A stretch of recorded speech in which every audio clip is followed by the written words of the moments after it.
What was he called before? And somebody here asked that, do you believe that Jesus died for us?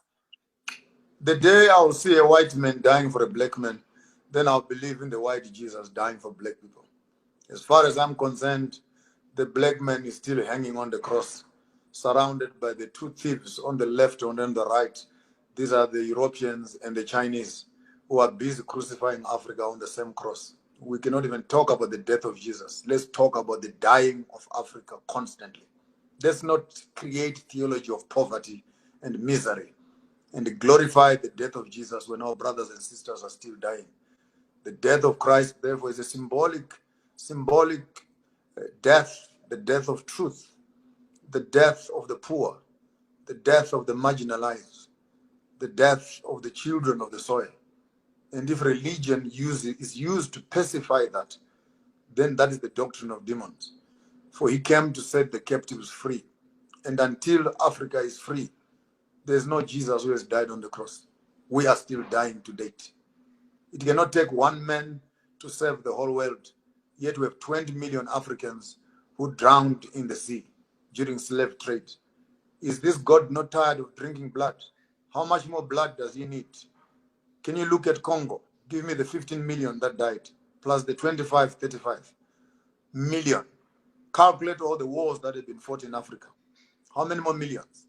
You tell me that all this blood that has been spilled is worth nothing, except the blood of one man who hung on a cross. So theology must not be used to create a sympathy for the white man. Theology must be used to evoke the African to start thinking, have we come down from the cross yet? Or the Romans, they have not changed. They're still Europeans.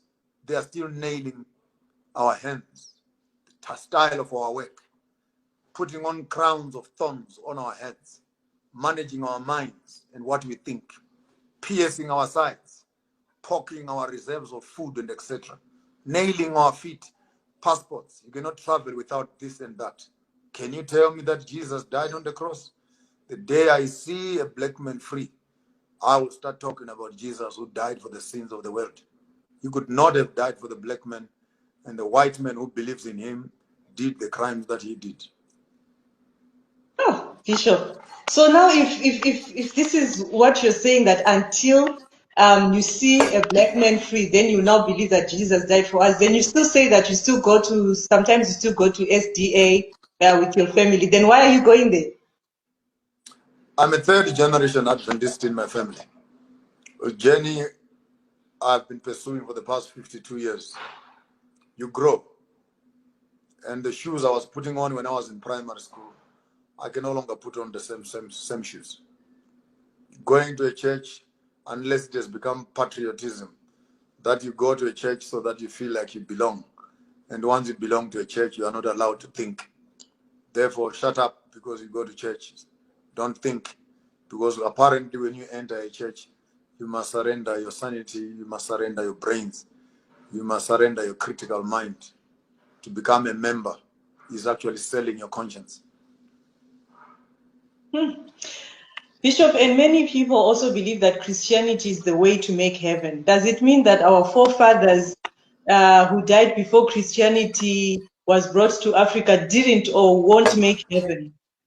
The paganism of making an African wait for the heaven in the sky when the European is eating the heavens on earth is another doctrine of demons.